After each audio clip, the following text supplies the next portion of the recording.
Gita IAS, जहां सपनों को पंख मिलते हैं। नमस्ते। चलिए आगे बढ़ते हैं। आज हमें क्या देखना है? आज हमें देखना है पंचशील सिद्धांत, और हम इश्यूज भी देख लेंगे। पंचशील के कुछ अपने बाउंड्रीज है, कुछ बेनिफिट्स है, कितना प्रासंगिक है, कितना अप्रासंगिक हो गया, सबका विश्लेषण आज करेंगे इसमें। ठीक है, पंचशील पहले सिद्धांत कहता क्या है, हम थोड़ा ये देख लेंगे, उसके बाद बैकग्राउंड में बात करेंगे क्या है, एक एक करके। ठीक है, देखिए, भारत देश एकदम नया नया एकदम आज़ाद हुआ था। ठीक है, तो वैश्विक समुदाय के साथ हमें तारतम्यता बिठा के चलना था। इसलिए नेहरू जी ने क्या किया? नेहरू जी ने 1954 में पंचशील का जो फॉरेन पॉलिसी में पंचशील लागू किया। पंचशील कह सकते हैं बिल्कुल एकदम आदर्शवादी स्थिति थी कि हम आइडियलिस्टिक फॉरेन पॉलिसी अपना के चलना चाहते थे। क्यों? क्योंकि नया नया देश आज़ाद हुआ था, कोल्ड वॉर का टाइम था, और हम किसी खेमे में पढ़ना नहीं चाहते थे। इसलिए हमने 5 सिद्धांत बनाए कि हम इसी को फॉलो करते हुए हम अपने देश को आगे लेके चलेंगे। और भी अन्य देश, छोटे छोटे देश थे, वो भी इसको मान के सोच रहे थे कि हम आगे चलेंगे। चाइना पहला देश था जिसके साथ हमने ये एग्रीमेंट किया था इस चीज का। ठीक है, और उसी ने इसको तोड़ा भी, पंचशील को। सबसे पहले हमारी फॉरेन पॉलिसी क्या थी? पहले जब नया नया देश आजाद हुआ था, सारे देशों के साथ हम सोच रहे थे कि मिल के चले, ठीक है, को एग्जिस्टेंस के साथ चले। इसके लिए हमने पंचशील लाया, और पंचशील के लिए चाइना के साथ हमने एग्रीमेंट किया, और चाइना ने ही इसको तोड़ दिया। कैसे? 1962 में वॉर करके। तो हमारे दिमाग में गया कि जो आइडियलिस्टिक फॉरेन पॉलिसी बना के हम चल रहे हैं, केवल इतने से होगा नहीं, हमें चलना पड़ेगा रियलिज्म में, यथार्थवादी पॉलिसी लानी पड़ेगी। अब यथार्थवादी पॉलिसी क्या होती है? यथार्थवादी पॉलिसी ये है कि बैलेंस ऑफ पावर और अपना national interest, balance of power और अपना नेशनल इंटरेस्ट देख के चले। ये नहीं कि हम पूरा आइडियलिस्टिक हो चुके हैं। अभी पंचशील 5 है, वो हम बता देते हैं क्या है, ताकि आपको समझ में आ जाए कि कितना आइडियल था पंचशील। ठीक है, देख लीजिए, एक एक लाइन में पढ़ लेंगे, समझ में आ जाएगा कितना आइडियलिस्टिक बना के रखा हुआ था।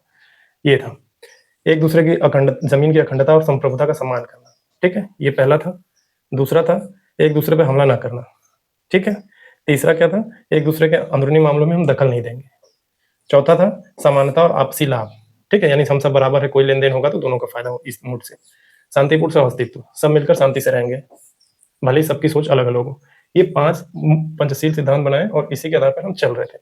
पंचशील सिद्धांत को झटका कब लग गया? 1962 में। 1962 में चाइना चाइना ने जब हमला कर दिया, तो जो पंचशील का जो फॉरेन पॉलिसी था, उससे हट के हम कहाँ गए? यथार्थवाद पे। यथार्थवाद यानी बैलेंस ऑफ पावर और अपना नेशनल इंटरेस्ट देखने लगे। उसी के बाद से हमने न्यूक्लियर, परमाणु बम परीक्षण, ये सब करने लगे। क्यों? क्यों? सिक्योरिटी जरूरी थी। ठीक है, अब हमको ये देखना है कि पंचशील सिद्धांत में क्या बाउंड्रीज है, आज रिलेवेंस है, आज उसका रिलेवेंस है कि नहीं है। ठीक है, तो ये सारी चीजें हम एक एक करके देखेंगे। देखिए, पहला क्या है? Ethical ideal versus ground reality, clash of idealism और रियलिज्म, यही एथिकल इशू है। क्यों? क्योंकि 1962 में चाइना ने वॉर कर दिया, तो ये पंचशील को झटका लग गया। तो हमारे दिमाग में ये चलने लगा कि ये रियलिज्म वर्सेस आइडियलिज्म, ये जो पॉलिसी है, हम रियलिज्म यथार्थवादी पॉलिसी अपनाएं या आइडियलिस्टिक। तो हमने चुना कि आइडियलिस्टिक से बढ़ो आगे, रियलिस्टिक हो जाओ। ठीक है, तो आज के संदर्भ में हमें ये देखना है एथिकल इशू क्या है इसमें, कि हम आइडियलिस्टिक अपनाएं या रियलिस्टिक आज के दौर में। उस समय भी हमने क्या किया? उस समय हम यथार्थवादी पे गए, तो आज के टाइम पे क्या करें? तो आज के टाइम पे हमको इसका संतुलन लेना पड़ता है। आज के टाइम पे हमको इसका संतुलन लेना पड़ेगा, क्योंकि गांधी जी कहते हैं ना कि आंख के बदले आंख, सारी दुनिया अंधी हो जाएगी, एक ने बम मारा तो हम भी बम मारेंगे ही मारेंगे। ठीक है, तो ये नहीं करना है, ये भी संतुलन लेना पड़ेगा। दूसरा क्या है?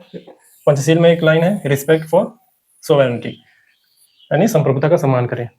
तो इसका कॉर्न स्टोन क्या है और इसकी लिमिटेशन क्या है? देखिए, कॉर्न स्टोन तो यही है कि संप्रभुता का सम्मान करना चाहिए, ठीक बात है, लेकिन इसकी लिमिटेशन कहाँ पे आके रुकेगी? देखिए, मान लीजिए एक एक्स देश है, एक वाई देश है। वाई देश अपने ही देश के अंदर जीनोसाइड कर रहा है, वाई देश अपने ही देश के अंदर जीनोसाइड कर रहा है। तो सवाल ये उठता है कि पंचशील में जो लिखा था कि दूसरे देश की संप्रभुता का सम्मान करें, ये जो लिखा हुआ है, तो क्या इस कंडीशन में भी करें कि अंदर जीनोसाइड किया जा रहा है, ये मारा जा रहा है, हम मानवता को सर्वोपरि रखें, अभी संप्रभुता देखें? ये एक एथिकल इशू क्रिएट होता है। ठीक है, तो इसका पंचशील का ये लिमिटेशन, पंचशील क्या करता है कि संप्रभुता को सर्वोपरि टॉप पे रखता है, लेकिन जब ऐसे केस बने तब क्या करें? ये एक एथिकल इशू है। तो ये क्या मुद्दा है? Respect for sovereignty, cornerstone and its limitation. Limitation समझ में आया कि एक्स देश है, एक वाई देश है, वाई देश अपने ही लोगों पे हमला कर रहा है तो एक्स देश उस पर अटैक करे कि ना करे, ये यहाँ पे सीमा है उसकी।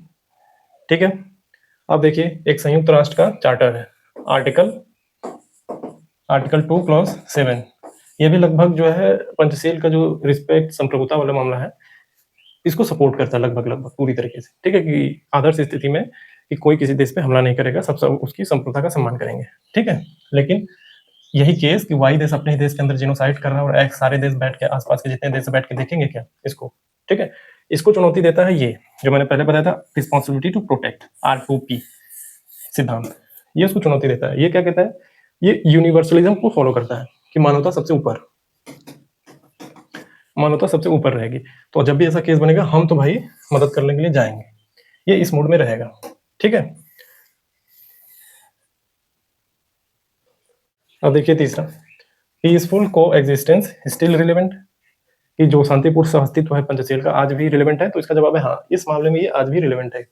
कैसे, देखिए मान लीजिए कि बहुत सारे देश में कई देश जो है पूंजीवादी है, कुछ समाजवादी अपने आप को बोलते हैं। ठीक है, बहुत सारी विचारधाराएं आपको मिलेंगी, कुछ मार्क्सवादी सोच के हैं, कुछ गांधीवादी सोच के हैं, कुछ साम्यवादी सोच के हैं। ठीक है, और भी क्या क्या विवाद चलता है, लोकतंत्र बनाम तानाशाही का मामला चलता है। जब इतनी सारी विचारधाराएं, इतनी सारी सोच है, ठीक है, तो शांतिपूर्ण सहअस्तित्व क्या कहता है, बहुत सारी विचारधाराएं हैं, बहुत सारे द्वंद्व हैं, इन सबके बावजूद हमें क्या करना है, आपस में मिलकर रहना है।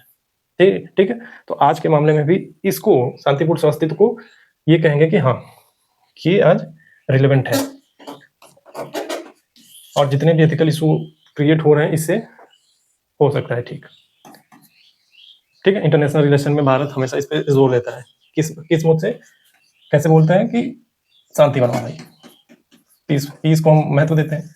अब पीस को महत्व देने का मतलब ये है कि हम आपके साथ भी हैं, आपके साथ भी हैं, सहयोग के साथ रहेंगे तो सभी का फायदा होगा। ठीक है, इस मूड से ये फॉरेन पॉलिसी रहेगी। और देखिए शांतिपूर्ण सहअस्तित्व में गुट निरपेक्षता, नॉन अलाइनमेंट, बहुत सारे देश आजाद हुए, कोल्ड वॉर हो रहा था तो बहुत सारे कोल्ड वॉर के टाइम में दो खेमे में बटे हुए थे, पूंजीवादी साम्यवादी, ये बोल रहा है कि हमारे खेमे में आ जाओ, ये बोल रहा है हमारे खेमे में आ जाओ। ठीक है, तो उस वक्त इंडिया ने क्या किया था, ये पंचशील से ही इंस्पायर्ड होकर शांतिपूर्ण सहअस्तित्व में से ही गुट निरपेक्षता का सिद्धांत है इसका, कि हम किसी गुट में नहीं जाएंगे। ठीक है, आप लोग लड़ रहे हैं, हम आप लोग को समझाएंगे। और गुट निरपेक्षता का मतलब ये नहीं कि हम आपका खेमा में नहीं है, आपके खेमा में नहीं, हम तीसरा खेमा बना लिए, हम अब आप लोगों से लड़ेंगे।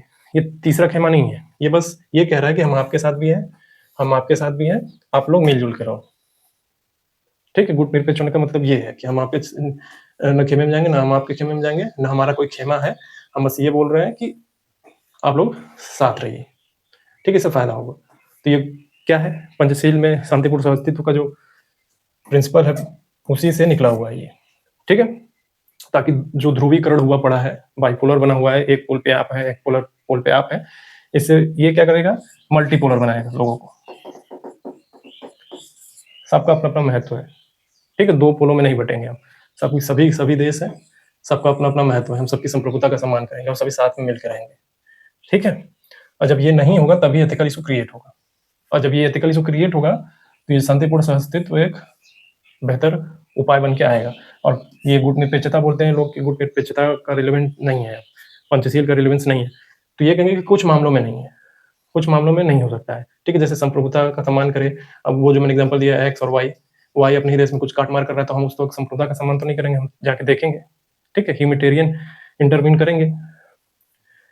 तो इस मामले में उसकी सीमा है, लेकिन और मामले में ठीक है, आज भी रिलेवेंस है इसका। अभी रसिया यूक्रेन हो रहा है, इसराइल फिलिस्तीन हो रहा है, तो इस मामले में ये काफी रिलेवेंट है। चौथा है equality and mutual benefit state toward justice. क्या है ये, देखिए एक देश है G7 देश, जो ताकतवर देश है, इनकी आलोचना होती है। ठीक है, ये बहुत ज्यादा अमीर देश है, एक जो समानता पे जोर नहीं देती, क्योंकि ये ताकतवर देशों ने अपना एक गुट बना रखा है। अब वहीं पे आता है एक G20 देश, इसमें क्या होता है, इसमें विकासशील देशों की एक मंच देता है, विकासशील देशों को भी कि अपनी बात रखें। ठीक है, समानता, ये समानता लाता है। ठीक है, और क्या ये है, इक्वालिटी एंड म्यूचुअल बेनिफिट पे जोर देता है ये। ठीक है, ये समानता और ये इक्वालिटी की ही देन है, समानता की देन है कि ये जो कॉमन बट डिफरेंशिएटेड रिस्पॉन्सिबिलिटी यानी CBDR की जो बात होती है, जो सिद्धांत है, ये इसी के देन है, एक नैतिक आधार देता है। समानता जो नैतिक आधार है, ये CBDR उसी से आया है। तो पंचशील का सिद्धांत जो है एक बुनियादी ढांचा है, केवल ये कहना कि नहीं नहीं ये रिलेवेंस नहीं रखता आज के टाइम पे, ये गलत है। पंचशील प्लस गुटनिरपेक्षता आने वाले समय में, ठीक है, हम रहे न रहे, आने वाले समय में भी ये रिलेवेंट रहेगा। कुछ मामलों में इसकी सीमाएं होंगी, लेकिन इसको पूरी तरह से नकार देना कि होगा ही नहीं, कोई प्रासंगिकता नहीं रखता, ये गलत है। ठीक है, ये प्रासंगिकता पूरी तरीके से रखेगा, क्योंकि शांतिपूर्ण अस्तित्व आज भी चाहिए, समानता हमेशा चाहिए। ठीक है, ह्यूमैनिटेरियन इंटरवीन करेंगे जब भी गड़बड़ होगा तो। ठीक है, अब देखेंगे हम इंटरनेशनल फंडिंग। इंटरनेशनल फंडिंग, अब इंटरनेशनल फंडिंग में भी कौन सा पहला होगा, एड कंडीशनैलिटी, मदद में शर्तें। अब देखिए, जो मैंने इसको समझाया था आपको एक भाई बहुत पहले, लेकिन मैं अब इसको बताता हूँ। देखिए, एड कंडीशनैलिटी का क्या है, मदद की शर्तें। एड कंडीशनैलिटी क्या है, ये मदद की शर्तें। मान लीजिए कोई एक्स देश है, ठीक है, गरीब है। अब ये गरीब देश जो है एक अमीर देश, या मान लीजिए कोई अंतर्राष्ट्रीय संस्था है, IMF, वर्ल्ड बैंक,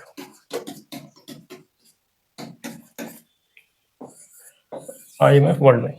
अब ये इनसे मान लीजिए कोई मदद मांगने गया, लोन मांगने गया, ठीक है, अमीर देश से मान लीजिए अमेरिका से मदद मांगने गया, तो एक देश गरीब है। अब ये इसका नैतिक जिम्मेदारी है कि इसकी मदद करे। ये पैसा मांग रहे तो उसको उधार दो जिस तरीके का, तो ये अपना कंडीशन रखेगा पहले कि तुम्हें अपने देश के अंदर ये बदलाव करने होंगे, तब अब तुमको ये शर्त मिलेगी। कंडीशनैलिटी, एड कंडीशनैलिटी, ठीक है। अब ये मान लीजिए IMF के पास चला गया यहाँ पे, तो ये बोले, लगेगा तो ये बोलेगा, लेकिन करवाएगा यही, तो ये बोलेगा कि अपने देश के अंदर ये बदलाव करो, एक शर्त रखिएगा कि तुम्हें ये बदलाव करने होंगे। ठीक है, अब देखिए ये लोन का मामला हो गया। अब सहायता मांग लीजिए, कोई लोन नहीं, ऐसे ही सहायता दे रहे हैं। ठीक है, एक देश है, गरीब है, अमीर देश, IMF, अंतर्राष्ट्रीय संस्था। ठीक है, ये क्या गया सहायता मांगने, चलो अच्छा हम तुम्हारी सहायता कर रहे हैं। सहायता करेगा, लेकिन बोलेगा देखो हम तुम्हें ये सारी चीजें दे रहे हैं XYZ, लेकिन शर्त यह है कि तुम हमारे यहाँ से सारी चीजें, कुछ चीजें खरीदोगे, हमारे यहाँ से सामान खरीदो। इस तरीके का शर्त रख देगा। हम तुम्हें पैसा देते हैं, हमारे यहाँ से तुम सामान खरीदो, कहीं और मत जाना खरीदने के लिए। ठीक है, जैसे एक गाँव में मान लीजिए एक दुकान है, एक व्यक्ति है, इसको उधार मान लीजिए यहाँ से उधार लेने गया दुकानदार, तो दुकानदार बोलेगा कि देखिए हमारी शर्त ये है कि हम उधार देंगे, लेकिन आपको हमारे यहाँ से सामान खरीदना होगा बार बार। ये शर्त रखना, ये एड कंडीशनैलिटी है, ये एक एथिकल इशू है एक तरीके का। ठीक, तो लैंग्वेज क्या है, लैंग्वेज पढ़ेंगे। जब एक अमीर देश किसी गरीब देश की मदद, यानी ऑफिशियल डेवलपमेंट असिस्टेंट ODA देता है, तो अक्सर उसके साथ कुछ शर्तें लगा देता है, जैसे पैसा ले लो लेकिन हमारे यहाँ से सामान खरीदना। जो मैंने बताया कि गाँव में बनिया है, एक आम आदमी है, कह रहा है यहाँ सामान लेने गया, कह रहा हमारे यहाँ से सामान बार बार खरीदो। ठीक है, बस वैसा ही, तभी मिलेगा, हमारे यहाँ से सामान खरीदो तभी मिलेगा तुम्हें मदद। ठीक है, अपनी अर्थव्यवस्था में कुछ बदलाव करो हमारे अनुसार। ये एड कंडीशनैलिटी है और यही एथिकल इशू है। तो ये इंटरनेशनल फंडिंग का नैतिक मुद्दा है। दाता देश अपनी मर्जी थोपते हैं, जिससे प्राप्तकर्ता देश की संप्रभुता, अपने फैसले लेने की आजादी कम होती है। कई बार ये शर्तें गरीब देशों के फायदे में नहीं होती है और आर्थिक गुलामी की ओर धकेल देती है। समझ में आया?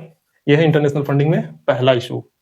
और वही एग्जाम्पल दिया है IMF और विश्व बैंक का, जो क्या कहते हैं कि हम तुम्हें लोन देंगे, लेकिन अपना स्ट्रक्चरल एडजस्टमेंट प्रोग्राम चलाएंगे, कड़ी शर्तें रखेंगे कि ये बदलाव करो तभी हम तुम्हें देंगे। कैसे? बोलेंगे कि सब्सिडी कम करो, सरकारी कंपनियां बेचना होगा, सरकारी कंपनी अगर अपना नहीं बेच रहे हो तो उसका टैक्स बढ़ाओ सरकारी कंपनियों में, ठीक है, ताकि प्राइवेट घुस पाए। उससे क्या होगा, गरीब देशों में महंगाई बढ़ जाती है, आम आदमी मुश्किल में चला जाता है। सरकारी कंपनी में टैक्स बढ़ा, ठीक है, उसकी टैक्स बढ़ा दो, वो वसूलेगा कहाँ से? आपसे वसूलेगा। फिर सरकारी कंपनी सब्सिडी कम कर दो, चीजें महंगी हो जाएंगी। अब दूसरा एथिकल इशू है डेब्ट ट्रैप। इसको समझते हैं पहले। डेब्ट ट्रैप क्या है, आराम से एक एक लाइन में समझ लेंगे तरीके से। क्या है डेब्ट ट्रैप? कर्ज जाल। मान लीजिए ये एक्स देश है, इसको लोन चाहिए, फिर ये गया अमीर देश के पास, कहा भैया लोन दे दो। ये IMF, वर्ल्ड बैंक का मालिक लोन दे दो। तो इन्होंने क्या किया, इस व्यक्ति ने इतना लोन ले लिया, बहुत ज्यादा लोन ले लिया इन लोगों से, कि अभी लौटा ही नहीं पा रहा है। इसका ब्याज इतना ज्यादा है कि केवल ब्याज लौटाने के लिए कहीं और से फिर लोन ले लेता है। ठीक है, इंटरनेशनल फंडिंग समझिए क्या है। अमीर देश है, फंड किया, इतना ले लिया कि कर्ज लौटाने की हालत नहीं है, अब उसका ब्याज ही चुकाना है उसको। मूल तो चुका ही नहीं पा रहा है, ब्याज चुकाने में उसकी हालत खराब, तो ब्याज चुकाने के लिए लोन ले ले रहा है कहीं और से, किसी और अन्य देश से ले लिया। तो ये क्या है, डेब्ट ट्रैप में फंस गया है। अब जो आदमी डेट ट्रैप में फंसेगा, कर्ज जाल में फंस गया, तो ये तो आराम से अपनी शर्तें मनवा लेंगे। ठीक है, यहीं पे एक वर्ड आता है डेप्ट डिप्लोमेसी। इंटरनेशनल रिलेशन में ये आप सुनते होंगे वर्ड, इसको सॉफ्ट डिप्लोमेसी भी बोलते हैं। डेप्ट डिप्लोमेसी या सॉफ्ट डिप्लोमेसी कौन करता है? ये डेप्ट डिप्लोमेसी चाइना करता है ज्यादा। श्रीलंका का एग्जांपल लीजिए, क्या कितना इतना कर्ज ले लिया, लौटा ही नहीं पाया, क्या करना पड़ा श्रीलंका को? अपना हम्बन टोटा जो पोर्ट है उसको लीज पे देना पड़ गया पूरी तरीके से। ठीक है, ये है डिप्लोमेसी। डेप्ट ट्रैप ये एक एथिकल इशू है, इसको लोग हथियार की तरह इस्तेमाल करते हैं। जब भी किसी देश पे अपना प्रभाव बनाना पड़ता है, चाइना क्या करता है? कर्ज देता है उसको। ठीक है, कर्ज दे देगा, ये कर्ज ले भी लेगा, फिर इसकी ऐसी हालत हो जाती है कि लौटा ही नहीं पाता है। फिर चाइना क्या कहता है? अपने इस देश का इस हिस्सा पे हमें एक्सेस दो, और ये एक्सेस देता है। क्यों? क्योंकि इसको कर्ज चुकाना है। इसको कहते हैं डेप्ट diplomacy, soft diplomacy. Soft diplomacy में दो चीजें मान लीजिए बहुत सारी आती हैं, लेकिन सॉफ्ट डिप्लोमेसी में जो अभी चल रहा है बहुत ज्यादा, एक तो डेप्ट डिप्लोमेसी, दूसरा कल्चरल डिप्लोमेसी। कल्चरल डिप्लोमेसी और डेप्ट डिप्लोमेसी, इसको चेक डिप्लोमेसी भी बोलते हैं। ठीक है, चेक देते हैं काट के, बस वो। तो विश्लेषण क्या है इसका? यह एक गंभीर नैतिक मुद्दा है, क्योंकि इससे गरीब देश अपनी आर्थिक आजादी खो देते हैं और उनकी नीतियों पर कर्ज देने वाला कंट्रोल हो जाता है, कंट्रोल कर लेता है। और ये जियो पोलिटिकल इंटरेस्ट के लिए भी कर्ज का इस्तेमाल करते हैं। जो मैंने बताया कि इसको क्या कहते हैं, डेप्ट डिप्लोमेसी, उसका इस्तेमाल करने लगते हैं। श्रीलंका का एग्जाम्पल दिया, इकोनॉमिक क्राइसिस हुआ था वहां पे, चाइना ने श्रीलंका ने श्रीलंका का हम्बनटोटा बंदरगाह गया। डेप्ट डिप्लोमेसी। अब एक मुद्दा आता है इंटरनेशनल फंडिंग में, क्लाइमेट फाइनेंस। क्लाइमेट फाइनेंस समझिए कैसे?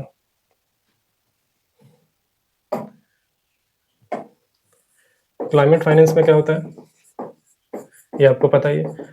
हिस्टोरिकली अमीर देशों ने खूब ज्यादा CO2 एमिट किया है, उसकी वजह से क्लाइमेट चेंज देखने को मिला है। और गरीब देश, उसका जो डेवलपिंग नेशन है या गरीब देश है, वो इस समस्या को झेल रहे हैं इसकी वजह से। तो क्या कर रहे हैं? डेवलपिंग नेशन डिमांड कर रहे हैं क्लाइमेट फाइनेंस करो। तो ये तो कही रहे हैं, अमीर देश जो है कह रहे हैं ठीक है हम देंगे। क्या बोल रहे हैं? हम $100 बिलियन देंगे तुम्हें। कैसा? पर ईयर देंगे, पर ईयर। हर साल तुम्हें $100 बिलियन देंगे। ठीक है, और जो डेवलपिंग नेशन ये खुश हो जाते हैं कि ओ माय गॉड, अमीर देश हमको $100 बिलियन देगा और हर साल देगा। ठीक है, यानी अपनी जिम्मेदारी समझ ले रहा है। ठीक है, अब चलिए हर साल बीतता चला गया एक टाइम के बाद। अब ये गरीब देश गए पूछे कि भैया आपने कहा था कि $100 बिलियन देंगे, चमनी तो दिखा नहीं। तो फिर ये बोलेगा, अमीर देश बोलता है कि आज कौन सी तारीख है? बोलेगा 30 तारीख है। गरीब देश बताएंगे 30 तारीख है भैया। तो बोलेगा कि अगले महीने की 35 तारीख को आओ। ठीक है, तो ये नन्ना मुन्ना बच्चा गरीब देश वापस चला जाता है, सोचते हुए फिर दिमाग में इसके आता है कि यार एक महीने में 31 दिन हो सकता है, 30 दिन हो सकता है, ये 35 तारीख कहाँ से आता गया? घूम के वापस आता है अमीर देश के पास कि भैया 35 तारीख तो आता नहीं है, आप हमको घुमा रहे हैं, पैसा दे नहीं रहे, $100 बिलियन बोल के आप दे नहीं रहे। तो अमीर देश कहता है कि यार हम बिजी हैं, बाद में चलो चलो। ठीक है, तो अब क्या आता है? COP होता है, कॉन्फ्रेंस ऑफ पार्टी हो रहा है। यहाँ पे लोग चाय समोसा खाने के लिए आते हैं, टाइम पास करने के लिए हर साल। ठीक है, कोई रिजल्ट आता नहीं है। तो यहाँ पे डेवलपिंग नेशन सबके सामने पूछते हैं डेवलप नेशन से कि $100 बिलियन का वादा हुआ था, लॉस एंड डैमेज फंड की बात चल रही है। लॉस एंड डैमेज फंड, भैया $100 बिलियन देना था, दिए नहीं आप। ठीक है, तो फिर यहाँ पे अमीर देश क्या कहते हैं चाय समोसा खाते हुए? देंगे देंगे देंगे, अगले साल से शुरू कर देंगे। ठीक है, ये मुद्दा लटका हुआ है, वादा करके अभी तक घुमा रहे हैं अभी डेवलपिंग नेशन को, सब परेशान हुए। क्या ये एक एथिकल इशू है? आप इन्वायरमेंट में पढ़ते हैं इसको, अपनी जिम्मेदारी से भाग रहे हैं, रिस्पॉन्सिबिलिटी नहीं ले रहे हैं, बस वादा पे वादा किए जा रहे हैं, निभा नहीं रहे हैं। तो अमीर देश इस मामले में क्या कर रहे हैं? वो देसी भाषा में ढिटाई करना बोलते हैं इसको। ढीठ हो गए, दुष्ट हो गए, दे नहीं रहे, बस मना किए जा रहे हैं, टाल रहे हैं, टालम टोल किए जा रहे हैं। ठीक है, तो क्लाइमेट जस्टिस, हिस्टोरिकल रिस्पॉन्सिबिलिटी जो अमीर देशों का है, निभा नहीं रहे। और लॉस एंड डैमेज फंड का मामला अटका पड़ा है, $100 बिलियन देंगे अगले महीने की 35 तारीख को। ठीक है, बड़े बड़े वादे हुए हैं। ठीक है, तो पेरिस एग्रीमेंट भी हुआ है इस पे। इसमें आर्टिकल 9 भी क्लाइमेट फाइनेंस को एक ढांचा प्रदान करता है, कहता है कि नैतिक रूप से लागू करो इसको। ठीक है, इसको देना चाहिए। ठीक है, तो क्लाइमेट फाइनेंस होना चाहिए। इसको भी बाईपास कर रहे हैं अमीर देश। UN क्या कर रहा है? ऐसे हाथ धर के देख रहा है कि हम देंगे कि नहीं देंगे। और यूएस को तो UN को दो थप्पड़ मार के सब शांत करा देते हैं अमीर देश, चुप रहो तुम, नहीं तुम्हारा ही पैसा बंद हो जाएगा। चौथा मामला क्या है? Transparency and misuse of funds. कैसे? अब देखिए, मान लीजिए कहीं किसी देश में, एक्स देश में कोई आपातकाल है, कोई स्थिति ऐसी आ गई है भुखमरी जैसी, ठीक है। अब ह्यूमैनिटेरियन एड भेजना है, अब इंटरनेशनली सभी भेज रहे हैं। तो सवाल ये है कि इस देश में जो हमने भेजा है ह्यूमैनिटेरियन एड, वो पहुंचा ही है कि बीच में ही लोगों ने खा पी के उड़ा दिया। इंटरनेशनल लेवल पे भी करप्शन होता है, ठीक है। तो वो करप्शन तो नहीं हो गया यहाँ पे, ये एक एथिकल इशू है। तो ट्रांसपेरेंसी, मिसयूज ऑफ फंड्स, ये हो गया। ये जब अब मैंने बोला कि ह्यूमैनिटेरियन एड में करप्शन हो जाएगा तो उसको रोकने के लिए कुछ बनना तो चाहिए, तो बना हुआ है यूएन कन्वेंशन अगेंस्ट करप्शन, यूएनसीएसी, ठीक है। अंतर्राष्ट्रीय फंडिंग का दुरुपयोग जब होता है या भ्रष्टाचार होता है तो उसको टैकल करने के लिए बनाया गया है, लेकिन केवल बनाया गया है। वो कहता है कि हाँ हम बने हुए हैं, केवल एक जगह बैठे हुए हैं, केवल हमको बस फंड करते रहो, हम कुछ करेंगे नहीं, ठीक है। और ये आराम से धूमधाम करप्शन चलता रहता है। ये टैकल करने के लिए बनाया, लेकिन एथिकल इशू यही है कि इसको भी ठीक करने की जरूरत है। यूएन में भी सुधार करने की जरूरत है, स्ट्रक्चरल रिफॉर्म करने की जरूरत है, क्योंकि इसमें भी एक समान इक्वालिटी पे एक वैल्यू है, इक्वालिटी, समानता पे जोर देना। इसमें क्या है, डेवलपिंग नेशन की पार्टिसिपेशन इक्वल नहीं है। फंडिंग जिन्होंने ज्यादा करी है, अमीर देशों ने, उन्हीं की भागीदारी ज्यादा है। आप देख लीजिए यूनाइटेड नेशन सिक्योरिटी काउंसिल में कौन कौन लोग बैठे हैं, जो पावरफुल अमीर देश है वही बैठे हुए हैं, 5 वीटो पावर इनके पास। पांचवा कारण क्या है, पांचवा इशू क्या है, पावर डायनेमिक्स, यानी जो दाता है, जो पैसा देता है, वो अपना डोमिनेंस दिखाता है। यानी एहसान नहीं, ये कहता है कि हम तुम पर एहसान कर रहे हैं। समझना क्या रहता है इनको, कि ये जिम्मेदारी समझना चाहिए। अमीर देश है, गरीब देश है, इनको सहायता दिया, मान लीजिए ह्यूमैनिटेरियन एड दिया, तो ये क्या बोलते हैं कि हम तुम पर एहसान किए हैं, जिम्मेदारी नहीं, हमने तुम पर एहसान किया है, इसलिए तुम्हारे देश पे हमारी चलेगी, हम जैसा बोले वैसा करो। जिम्मेदारी नहीं समझ रहे हैं, कह रहे हैं कि हमने तुम पर एहसान किया है, इसलिए जो बोलेंगे हमारी चलेगी, ठीक है। यानी बड़े भाई की भूमिका में रहेंगे। बिग ब्रदर सिंड्रोम एक वर्ड है, बिग ब्रदर सिंड्रोम, ये इससे ग्रसित है। हम दे रहे हैं तो हमारी शर्त चलेगी, ठीक है। जो मैंने बोला कि संयुक्त राष्ट्र सुरक्षा परिषद में, यूएनएससी में सुधार की मांग चल रही है। विकासशील देश अक्सर आईएमएफ, वर्ल्ड बैंक, संयुक्त राष्ट्र सुरक्षा परिषद जैसी वैश्विक वित्तीय और राजनीतिक संस्थाओं में अधिक प्रतिनिधित्व और बराबरी की मांग करते हैं, क्योंकि वे मानते हैं कि वर्तमान ढांचा शक्ति संतुलन को दर्शाता है। वर्तमान ढांचा शक्ति असंतुलन को दर्शाता है। Balance of power, balance of power किसको सपोर्ट करेगा, मल्टीपोलर वर्ल्ड, ठीक है, सभी बराबर हो। और जो यूएन का भी मामला है ढांचागत, वो बैलेंस ऑफ पावर के विरुद्ध है, सभी बराबर नहीं है, कुछ चंद देशों के पास ज्यादा ताकत दी हुई है यूएन में। इसलिए विकासशील देश खूब बूमा बूम करते हैं, चिल्लाते हैं कि इसको ठीक करो पहले। समानता की बात करते हो और बीच में कूद जाते हो लड़ाई करने में, और जब देने की बारी आती है उसके बाद उनको टालम टोल करते हो। अब एक इशू आता है इंटरनेशनल फंडिंग में क्लिनिकल ट्रायल। क्लिनिकल ट्रायल कैसे, जैसे अमीर देश है, अब इनको कोई दवा बनानी है, ठीक है, अब दवा बनानी है तो उसका परीक्षण भी चाहिए बनाने के लिए, तो ये क्या करते हैं, अपने देश में नहीं करते हैं। ये जो गरीब देश है, गरीब देश यहाँ आएंगे ट्रायल करने के लिए वैक्सीन का, दवाइयों का। तो एक एथिकल इशू ये क्रिएट होता है कि ये क्या गरीब देश जो है, जितने भी अफ्रीकन हो सकते हैं, एशियन कंट्रीज हो सकती हैं, ये टेस्टिंग ग्राउंड है क्या तुम्हारे लिए? तुम सब कुछ करोगे, अपने लोगों पे टेस्ट नहीं करोगे, तुम यहाँ पे आओगे, यहाँ पे टेस्ट करोगे, ये टेस्टिंग ग्राउंड दिख रहा है तुमको। और जो इंटरनेशनल स्टैंडर्ड है उसको फॉलो भी नहीं करते।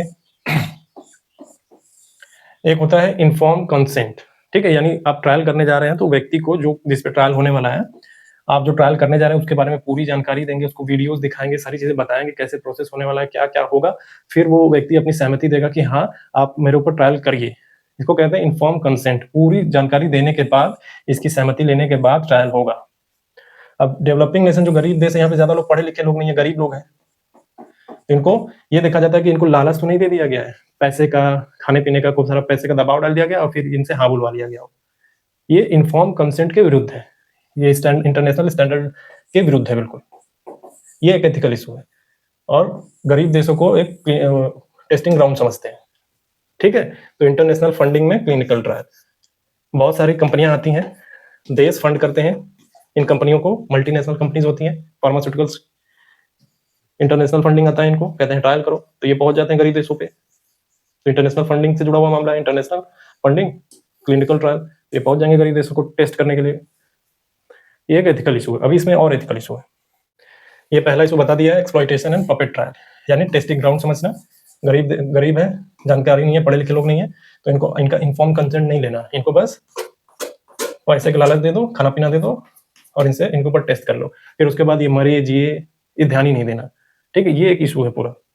एग्जाम्पल के लिए देखिए, एशिया और अफ्रीका और एशिया के में दवा परीक्षण की नैतिकता क्या हुआ था, क्या होता है, जो गरीब देश होते हैं ना वहाँ पे वीक रेगुलेटरी ओवरसाइट, जो इनके रेगुलेटरी फ्रेमवर्क होते हैं खासकर मेडिकल फील्ड का काफी लचर होता है।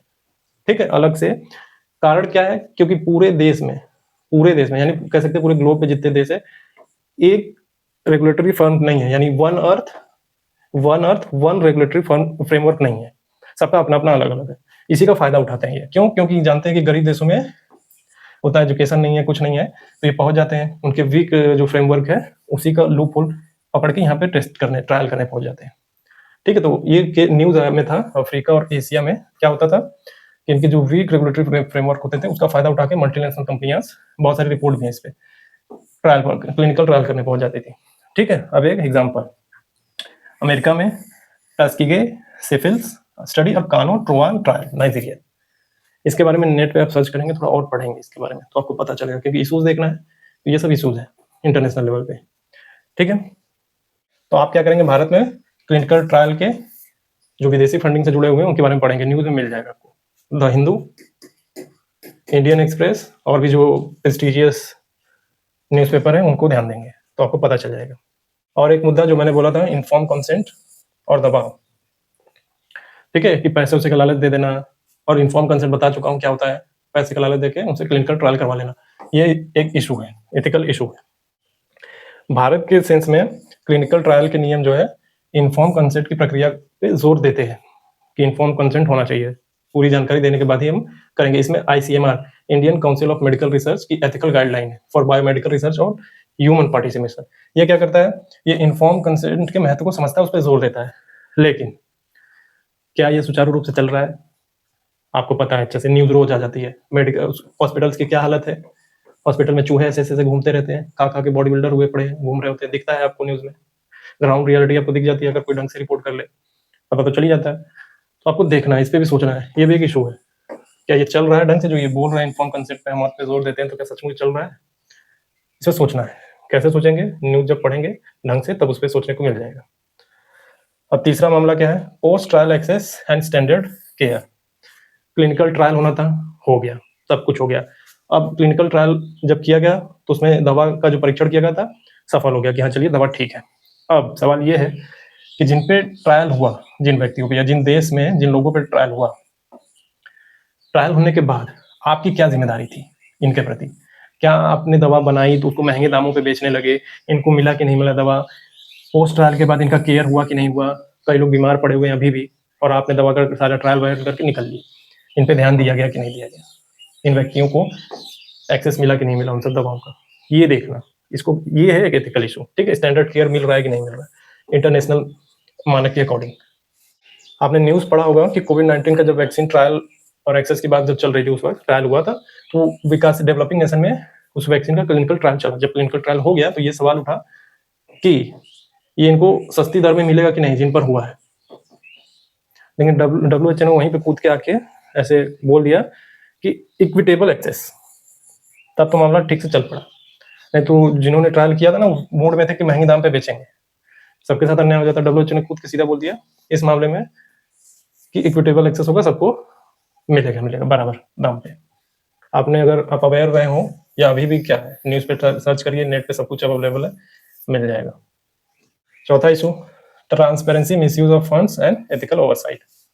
पैसों का खेल, आंख पर पट्टी। इंटरनेशनल फंडिंग हो गई, क्लिनिकल ट्रायल हो गए, जिस देश में हुए उन लोगों पे भी हो गए। अब यहाँ से जो फंडिंग आई थी, अभी देश के सरकार को बताओ क्या क्या किए, कैसे कैसे किए, कितना पैसा खर्चा हुआ, कहाँ हुआ, कैसे हुआ, सब कुछ बताओ। ठीक है, ये सारी चीजें होनी चाहिए। इसके लिए बनाया गया है एथिकल रिव्यू बोर्ड्स और इंस्टीट्यूशनल रिव्यू बोर्ड्स, ये सारी चीजें बनाई गई। एथिकल इशू यहाँ पे ये खड़ा होता है कि ये देखना कि ये जो बोर्ड्स बने हैं, एथिकल रिव्यू बोर्ड्स और इंस्टीट्यूशनल रिव्यू बोर्ड्स, इन पे दबाव तो नहीं है, प्रेशर तो नहीं है कि गए इन सबको चेक करने मल्टीनेशनल कंपनीज को ढंग से और इन्हीं को पैसा वैसा खिला के दबा बना दिया, ये चेक करना। एक तरीके से करप्शन तो नहीं है, ये एथिकल इशू क्रिएट हो गई, इस पे आपको सोचना है। आप न्यूज़ पढ़ते होंगे तो central drugs standard control organisation CDSCO, इसको लेकर काफी प्रश्न उठ गए कि ठीक से काम तो कर रहा है ना, इसके ऊपर दबाव तो नहीं है, ठीक है। गुड क्लिनिकल प्रैक्टिस करवा रहा है कि नहीं करवा रहा है, इसके अकॉर्डिंग चल रहा है कि नहीं चल रहा है, ठीक है। ये क्या है, good clinical practice GCP guideline एक अंतर्राष्ट्रीय मानक है, ठीक है। क्लिनिकल ट्रायल में नैतिक और वैज्ञानिक गुणवत्ता सुनिश्चित करने में मदद करता है।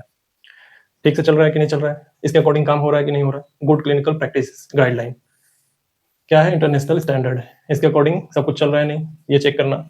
ये क्या है, एथिकल इशू है, देखना है गड़बड़ तो नहीं हुआ। एक एक करके क्यों बताया जा रहा है, इतना छोटा छोटा माइन्यूट लेवल पे जा जाके हर चीज भर के क्यों बताई जा रही है। यहीं से शुरू होता है क्या, corruption, transparency loss, accountability loss. ये सब कैसे लॉस होता है, क्योंकि आपकी इंटीग्रिटी, ऑनेस्टी, आपके एथिकल वैल्यूज लो हो जाते हैं, इसलिए सब क्रिएट होने लगता है। तो इसलिए आपको ये सारी चीजें पूरी तरीके से बताई जा रही है कि सब कुछ जगाए रखेंगे तो ये भी बेहतर रहेगा। पांचवा इशू क्या है, benefit sharing and local benefits. मेहनत हमारी फायदा तुम्हारा। कैसा, फॉर एग्जाम्पल मान लीजिए बाहर से आ गए लोग, कौन लोग आ गए, रिसर्च एंड डेवलपमेंट या कह सकते हैं क्लिनिकल ट्रायल करने के लिए। एक्स देश है, ये वाई देश है, इनको अपनी दवा परीक्षण करनी है, अमीर देश को, इनको चाहिए बंदर, इनके देश में वो बंदर नहीं मिलता, मान लीजिए भारत में मिलता है वो बंदर, ये आ गए, हमने बंदर प्रोवाइड करा दिया, सारी चीजें करके इन्होंने दवा बना ली, पेटेंट करा दिया, सब करा दिया। हमारा क्या, हमारा घर, हमारे यहाँ का बंदर गया ना सारी ये संसाधन तो हमारा था यहाँ का, सारी चीजें आपने सारा जोड़ तोड़ लगा के इस पर ट्रायल वायर करके पेटेंट करके लेके निकल गए। हमारा क्या, शेयर बेनिफिट का क्या, जो भी फायदा हो रहा हमको भी चाहिए, हमारा भी है, हाँ, क्योंकि हमारा भी योगदान है इसमें। यही एथिकल इशू है, क्योंकि ये सब करके सब भाग जाते हैं, अपने हीरो बनते हैं। एक कोर्ट में मामला डाल देंगे, उसी में कोर्ट में लटका रहेगा। क्या बोला जाता है कि कोर्ट में मामला चल रहा है, अब कोर्ट में मामला चलता नहीं है, रेंगता है, ऐसे ऐसे करके एकदम इसका फायदा उठाते हैं लोग।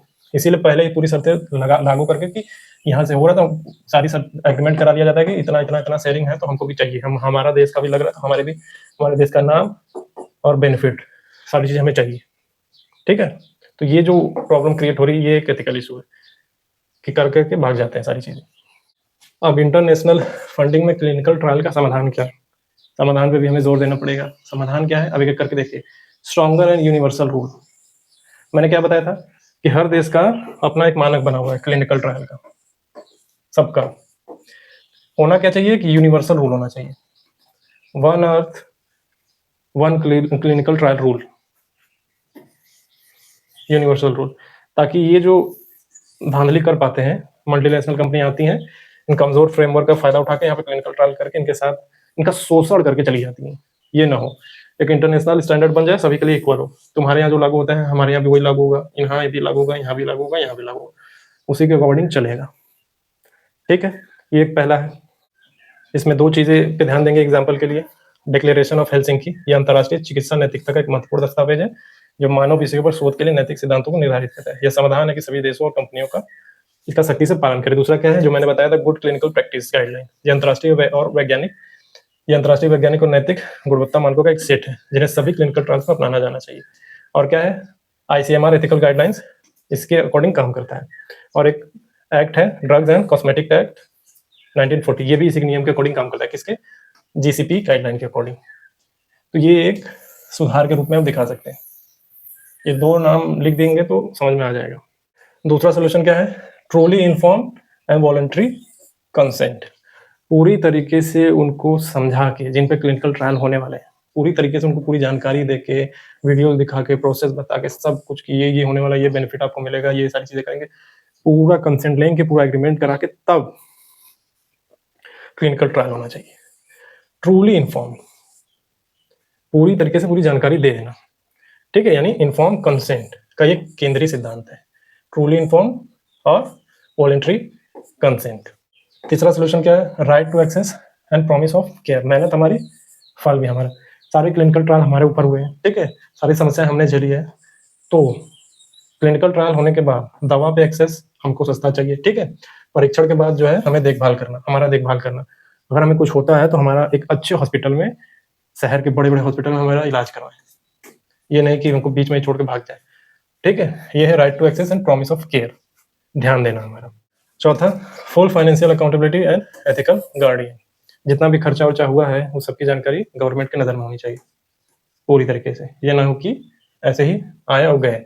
इसके लिए क्या करना है, एक इंडिपेंडेंट एथिक्स कमेटी बनाना है, जिसमें क्या कौन होना चाहिए, एक डॉक्टर होना चाहिए, एक लॉयर होना चाहिए और जानकार लोग होना चाहिए। जानकारी रखने वाले विशेषज्ञ लोग हों, पढ़े लिखे लोग हों, उनको रखो। वह सलाह मशवरा करके ये अकाउंटेबिलिटी लानी है। डॉक्टर, लॉयर और जो वहाँ के जानकार लोग, पढ़े लिखे लोग हैं। भारत में इस चीज के लिए क्या किया गया है, clinical trial registry India, clinical trials registry India, CTRI क्या करता है, ये पारदर्शिता लाता है। कैसे लाता है, क्लिनिकल ट्रायल्स अगर आप कर रहे हैं तो उसकी रजिस्ट्री जरूरी है। Clinical trial registry India CTRI, पारदर्शिता के लिए, ट्रांसपेरेंसी के लिए ट्रायल्स को रजिस्टर करना जरूरी है। ठीक है। और मैंने क्या बताया था, UN convention against corruption, UNCAC, ये क्या करता है, इंटरनेशनल फंडिंग में अगर करप्शन वगैरह हो रहा है तो उसको देखता है, उसके दुरुपयोग को रोकने की कोशिश करता है। तो ये ट्रांसपेरेंसी के लिए आप जब को लिखना होगा एथिकल इशू से कि एथिकल इशू ये है तो इसका सोल्यूशन ये है, तो आप ये लिख सकते हैं। ठीक है।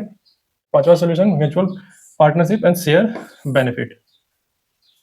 आपको फायदा तो हमें भी फायदा कराइए। ठीक है, बस वही बात है, समझ में आ ही रहा होगा, लाइन से ज्यादा बकने की जरूरत नहीं है। कैसे, आप बेनिफिट शेयर करिए, हमारी कैपेसिटी बिल्डिंग करिए, हमको टेक्नोलॉजी ट्रांसफर कराइए। ठीक है, आप अमीर हैं, हम गरीब हैं, ठीक है, तो हमारी कैपेसिटी बिल्डिंग करिए, हमको बेनिफिट में शेयर करिए, बेनिफिट टेक्नोलॉजी भी दीजिए, ट्रांसफर करिए, हमको बेहतर करिए।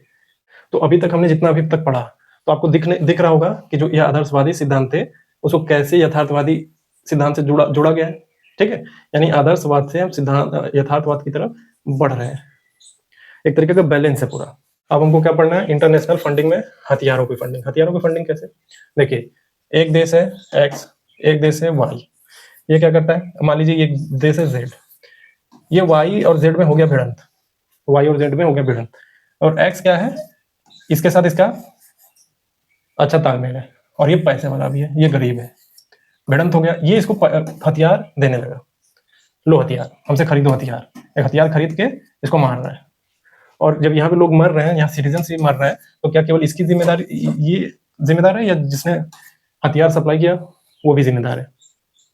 ये एक एथिकल इशू है कि क्या इंटरनेशनल लेवल पे जो वॉर चल रहे हैं, अभी जो वॉर चल रहा है, उसमें जो हथियार बेच रहे हैं, जो हथियार सप्लाई कर रहे हैं, जो बेच रहे हैं, क्या वो नैतिक रूप से जिम्मेदार नहीं है इस चीज के लिए? जो लोग मर रहे हैं, नैतिक जिम्मेदारी तो इनकी भी थी कि ना बेचे, नहीं तो बहुत तो लोग मर सकते हैं उनके हथियार से। तो ये एक एथिकल इशू है, इंटरनेशनल फंडिंग में हथियारों की फंडिंग। पहला, fuelling on conflict and civilian deaths, वही यही एग्जांपल लीजिए, XYZ, इसने हमला किया, यहाँ पे बहुत सारे सिविलियन मर गए, नैतिक रूप से ये भी जिम्मेदार है, ये भी जिम्मेदार था नैतिक रूप से, ये आग में घी डालने वाला काम किया। ठीक है, भले इसको क्या हुआ, प्रॉफिट हो गया, पैसे को मिल गया, लेकिन नैतिक रूप से ये काउंटेबल था ना इनको बचाने के लिए, लेकिन क्या किया, दे के हथियार मना कर सकता था कि नहीं देंगे, वहां पे सिविलियन मर रहे हैं, लेकिन दिक्कत हुआ। एग्जाम्पल है रूस यूक्रेन युद्ध और मिडिल ईस्ट का जो संघर्ष चल रहा है, सेम वही चीज। दूसरा देखिए, poverty and hindrance to development, खाना छोड़ तलवार खरीद ली। आज हो क्या रहा है, एग्जाम्पल के लिए देखिए, समझेंगे तो समझ में आएगा। डिफेंस बजट, आज आप देख रहे होंगे कि डिफेंस बजट जो है लोगों का, X देश, Y देश, Z देश, सभी जो है अपना बजट बढ़ाए जा रहे हैं, खूब बढ़ा रहे हैं। ठीक है, ये गरीब देश है, ये मिडिल इनकम है, ये अमीर देश है। ठीक है, ये गरीब देश को क्या करना था, अपने एजुकेशन पे खर्चा करना था, फूड पे खर्चा करना था, पॉवर्टी रिडक्शन पे काम करना था, सस्टेनेबल डेवलपमेंट में जो 17 गोल उन सब पे काम करना था। इसने क्या किया, इन सबको दरकिनार करके ये डिफेंस पे खर्चा कर रहा है खूब ज्यादा। गरीब है, खाने को नहीं है, लेकिन क्या कर रहा है, ढंग से डिफेंस पे खर्च कर दे रहा है, मुश्किल में पड़ेगा। ये एक एथिकल इशू है। ये तो अमीर है, ये तो बेचेगा अपना, ये क्या है, इसके यहाँ दिक्कत है, और ये दिक्कत बढ़ती चली जाएगी अगर ये डिफेंस पे खर्चा करता चला जाएगा। तो न्यूज में पढ़ते होंगे डिफेंस बजट हर देशों का बढ़ रहा है, ये एक एथिकल इशू है। क्या है, रक्षा बजट और विकास पे बहस, जो मैंने अभी बताया है कि लोग डिफेंस बजट बढ़ा रहे हैं। और क्या एथिकल इशू है, डेप्ट बर्डन एंड डिपेंडेंसी। वही याद करिए कि एक X देश है, Y देश है, इसने खूब सारा कर्ज ले लिया, अब ये क्या डिपेंड हो गया जिससे कर्ज लिया था उस पर। ठीक है, एक तो डेप्ट का बर्डन है और डिपेंड हो गया इस पे। कैसे, हथियार वगैरह अपना कुछ आत्मनिर्भर, अपना कुछ स्वदेशी शुरू नहीं किया, कुछ अपने यहाँ मैन्युफैक्चरिंग नहीं कर रहा है, कुछ एक्सपोर्ट कर रहा है, बाहर से इंपोर्ट कर रहा है, एक इंपोर्टिंग कंट्रीज बन गई है। एक होता है कि एक कंट्री जो है एक्सपोर्ट खूब करती है, रेवेन्यू वो जनरेट करता है अपना, ये क्या कर रहा है, इंपोर्ट कर रहा है बाहर से, एक एक्सपोर्ट करता है, एक इंपोर्ट करता है, तो इंपोर्ट कर रहा है यानी बाहर से डिपेंड हो गया है, और ऊपर से कर्ज भी ले रहा है। इंपोर्ट भी करा रहा है, कर्ज भी ले रहा है, ठीक है। तो ये एक एथिकल इशू है कि ये कुछ मैन्युफैक्चर क्यों नहीं कर रहा है, क्या ऐसी गड़बड़ियां कर रहा है ये कि मैन्युफैक्चरिंग की हालत नहीं बन पा रही है इसकी, और दूसरे पे डिपेंड होता जा रहा है। एक समय के बाद ये देश क्या होगा, कोलैप्स करेगा। श्रीलंका इस मामले में सबसे अच्छा एग्जाम्पल बनेगा, इंपोर्ट करा रहा है, कर्ज भी ले रहा है, कोलैप्स कर गया। चाइना ने इसको लपेटे में ले लिया। चौथा, corruption and lack of accountability, ये समझाने की जरूरत नहीं, पीछे से लंबे टाइम से चला आ रहा है। डिफेंस में क्या हुआ था भारत में, बोफोर्स घोटाला करप्शन का सबसे बढ़िया एग्जांपल। और इसका समाधान के रूप में, अरे करप्शन के समाधान के रूप में क्या था, यूएन कन्वेंशन अगेंस्ट करप्शन। ये भी ध्यान में रखिएगा, बार बार लिखा गया है ताकि याद हो जाए, ठीक है। भ्रष्टाचार से बचाएगा कहने को, ये भी देखना कि इसके ऊपर भी तो दबाव नहीं, ये भी एक तरीके का एथिकल इशू ही। पांचवा है double standard and self interest. अब इसको ढंग से समझिए और अच्छे से समझ में आएगा। एक्स देश है, अमीर है, वाई देश है, जेड देश है, ए देश है, ठीक है।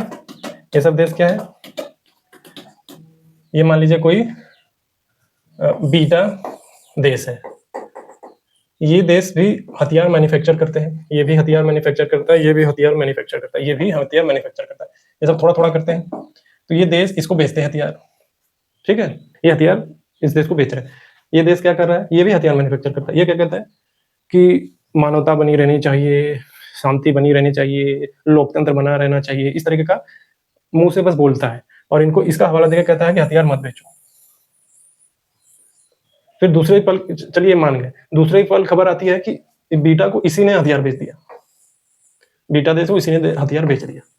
ये क्या है, डबल स्टैंडर्ड वाली बात हो गई, कह सकते हैं एक तरीके का दोगलापन, ठीक है। दोगलापन ये कर रहा है देश अपना फायदा देखने के लिए, इनको कह रहा है मत बेचो हथियार, और धीरे से अपने साइड से बेच दे रहा है। ऐसा कौन कर रहा है, अमेरिका। एक तरीके का दोगलापन वाला जो कंट्री कह सकते हैं ना, ये अच्छा एग्जांपल बनेगा अमेरिका। इधर कहेगा नहीं नहीं नहीं नहीं, लोकतंत्र शांति सब एकदम सब सर्वगुण संपन्न, फिर धीरे से जाके बेच देगा इधर, ठीक है। समझ में आया, ये एक एथिकल इशू है कि डबल स्टैंडर्ड इंटरनेशनल फंडिंग में मामले में डबल स्टैंडर्ड लोग करते हैं और अपने सेल्फ इंटरेस्ट के लिए। एग्जाम्पल के लिए, पश्चिमी देशों द्वारा सऊदी अरब को हथियार बेचना, पश्चिमी देश में कौन जाएगा, करिए पश्चिमी देश, अमेरिका को तो मेरे ध्यान में यही आता है ज्यादा, एक नंबर का, ठीक है। अब एक और कन्वेंशन ले लीजिए, यूएन आर्म ट्रेड ट्रीटी। ये क्या कहता है, ये संधि हथियारों के अंतर्राष्ट्रीय व्यापार को विनियमित करने का प्रयास करती है ताकि ये सुनिश्चित हो सके कि मानवीय अधिकारों का यानी ह्यूमन राइट्स का उल्लंघन करने या संघर्षों को बढ़ावा देने के लिए उपयोग ना हो। लेकिन सभी देश इसके सदस्य नहीं है, इसका पालन भी चुनौतीपूर्ण है। ये क्या है, एथिकल इशू है, सभी देश इसके नहीं है सदस्य, और होंगे भी तो क्या करते भी हैं इसका पालन। अब तुरंत लड़ाई होगी तो हाथ पैर मोड़ के पहुंच जाएंगे कि मारेंगे। नाटो याद करिए, इसका तो संधि ही ये लिखा है कि एक देश पे हमला मतलब हम सब पे हमला, मारो। और फिर इसको याद करिए, यूएन आर्म्स ट्रेड ट्रीटी, ये विरोधाभास नहीं है इन दोनों में, एक तरफ हम एक पे हमला सब पे हमला, मारो। यह लिखा हुआ है यूएन आर्म्स ट्रेड ट्रीटी, एक कॉन्फ्लिक्ट है। तो आज के लिए इतना ही, ठीक है। तो आपको समझ में आ गया होगा कि इंटरनेशनल फंडिंग में क्लिनिकल ट्रायल कैसे होता है, क्लिनिकल ट्रायल में क्या इशू है, इशू वगैरह हम समझ चुके हैं पूरी तरीके से, कहाँ कहाँ करप्शन है, कहाँ कहाँ भ्रष्टाचार है, कौन सी इंटरनेशनल ट्रीटीज है जहाँ पे हमको फायदा होने वाला है, कैसे हम उसको टैकल करेंगे। टैकल तो खासकर हम केस स्टडी में देखेंगे ही, लेकिन अब आपकी जिम्मेदारी क्या है, इसको पढ़ना, बार बार पढ़ना, और फिर क्या करना, PYQ क्या करना है, 1000 बार लगाना है। PYQ 10 साल का उठाइए, 1000 बार प्रैक्टिस करिए, 1 से 2 बार टेस्ट के लिए। इससे क्या होगा, आप एग्जाम के नजदीक रहेंगे, नहीं तो एग्जाम से काफी दूर हो जाएंगे। आज के लिए इतना ही, थैंक यू।